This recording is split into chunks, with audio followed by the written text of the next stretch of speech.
میں Tooba Inam Shaikh Ilyas Fatima girls Urdu high school Qaiser colony Aurangabad دہم کی طالبہ ہوں۔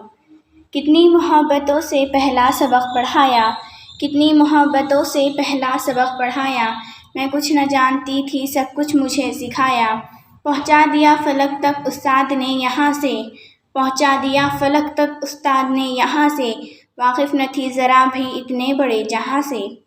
جناب صدر، السلام علیکم ورحمۃ اللہ وبرکاتہ۔ استاد کسی بھی معاشرے کے معمار ہوتے ہیں۔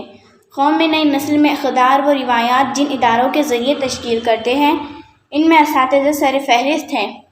سب سے پہلے میں اپنے اساتذہ کا شکریہ ادا کرتی ہوں، جنہوں نے مجھ میں اتنا حوصلہ پیدا کیا کہ میں آج آپ کے سامنے اپنے خیالات کا اظہار کر رہی ہوں۔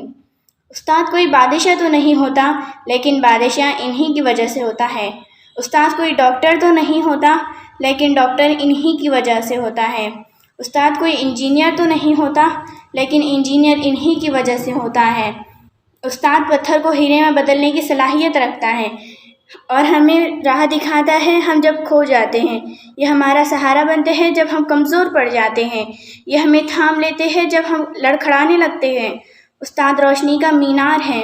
ہمارے استاد ہر کسی کو تعلیم حاصل کرنے میں مدد کرتے ہیں۔ جب بھی کبھی ان کے شاگردوں کو مصیبت کا سامنا ہوتا ہے، ان کے شانہ پہ شانہ، ان کے کندھے سے کندھا ملا کر کھڑے ہوتے ہیں۔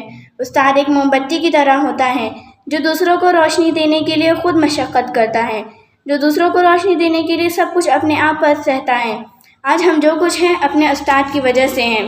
میں اپنی تقریر ایک شعر پر ختم کرنا چاہتی ہوں۔ ہماری درسگاہ میں یہ جو استاد ہوتے ہیں، حقیقت میں یہی قوم کی بنیاد ہوتے ہیں۔ جب بھی سنتے ہیں ہم روداد کسی کی کامیابی کی، ہر ایک روداد میں یہ مرکز روداد ہوتے ہیں۔